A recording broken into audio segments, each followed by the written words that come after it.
This is Scott the Fix-It Guy. Today we have a Whirlpool washing machine that won't spin and won't drain, and I've removed the two Phillips head screws that hold the lid switch into position and tried to put a zip tie on it to make it work, but it was just too far gone, so I'm going to be replacing the lid switch. This is kind of a fast way to do it where you don't have to do too much disassembly. This is the part number for the new lid switch. And I've already got the old one kind of exposed by removing the two Phillips head screws and reaching in underneath, kind of moving the tub out of the way and grabbing the old lid switch and pulling it toward me. And all I have to do now is cut the wires. Got to make sure I've got it unplugged. That's really important.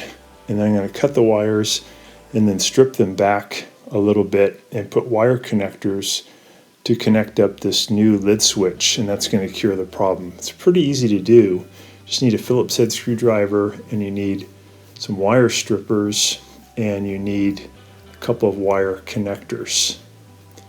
So I'm going to put a zip tie on this brand new lid switch so that if the lid ever falls really fast, it won't break the glue that holds it together, because that's what ends up ruining these lid switches.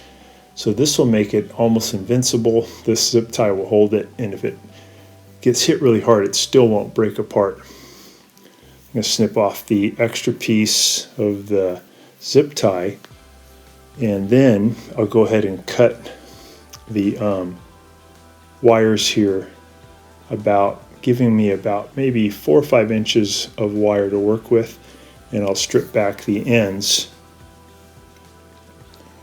maybe 1/4 of an inch, and then I'll twist the braided wire, the copper wire, so that it's nice and tight, and that'll fit into the wire connector better. I've already put wire connectors on the wires that were coming from the washing machine that were hooked to the old lid switch. So I cut off the old lid switch, I stripped the wires back, put wire connectors on, I crimped them into position. And now, here's the wires here you can see off to the right hand side. I'm going to put in these wires from the new lid switch, and I'm going to use my crimping tool to crimp in on the wire connector. Could even use some vice grips to do this, or even a strong pair of pliers, but this crimping tool works really well. I want to get nice and tight so it's a good solid connection. Again, I do have this unplugged while I'm working on it. So we got that one, and then we'll go ahead and do the other wire. Usually you don't have to replace the switch. Oftentimes the two sides of the switch have just come apart slightly, and you can push them back together and put a zip tie around it, and that's all you have to do. This one though had some kind of a break inside the switch. I tried it, but I said, well, looks like we're going to have to put on a new switch. And there's another way to put on the switch where you remove the cabinet and do a lot more work. This is just kind of a faster way to do it, where we're splicing in a new switch onto the old wires. So we've got a good connection, but I'm also going to wrap this with electrical tape just to make sure that it's insulated from ever touching any metal, and also to give it a little bit stronger of a connection. So I'll wrap the electrical tape around, and I'll actually have the electrical tape press in the sticky side of one side of the tape on the other side to give it a really tight connection.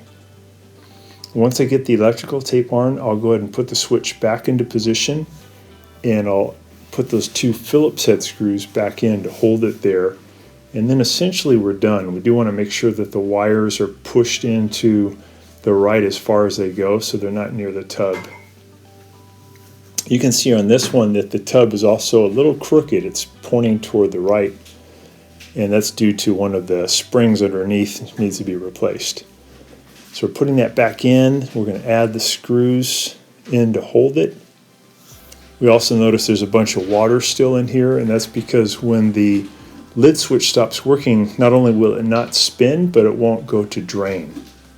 So this fixes both those problems of a top-loading Whirlpool washing machine that won't drain and won't spin. Some of the lid switches are not over here to the right where it's easy to get to. Some of them are back behind on the left. It's a different model, and that's a little bit different way of correcting the problem. This is probably the most common type of lid switch that you'd see. This is on one called the Thin Twin Laundry Center, but this will work for one that doesn't have the dryer stacked on top either. So now we can hear an audible click, and that means the lid switch is working. We'll go ahead and plug it back in and give it a test. These lid switches are pretty cheap. You can get them on Amazon. So we can hear it draining now, back to normal.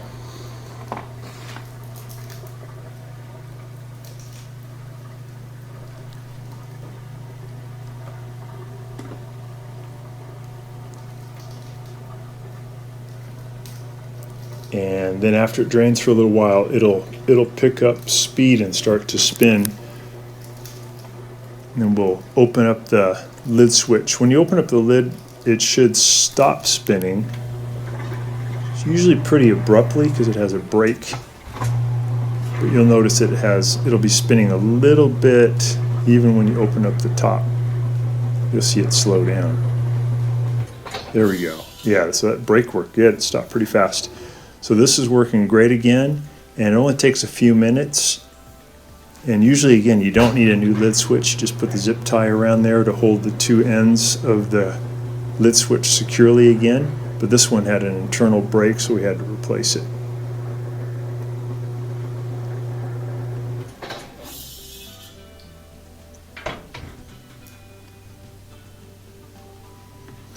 So I'm just making sure those wires are tucked in way off to the right as far as they can go. The tub does move a lot during a normal wash, and you don't want it to be rubbing against those wires.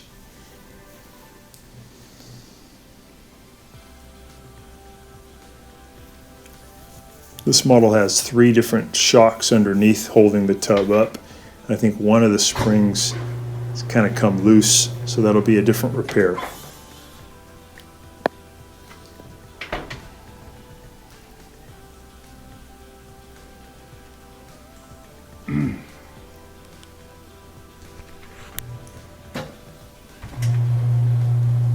Just doing a little more testing, but this did the trick. Hopefully this will be helpful for you too, and you'll get yours spinning and draining again. Thanks so much for watching, and please subscribe when you get a chance.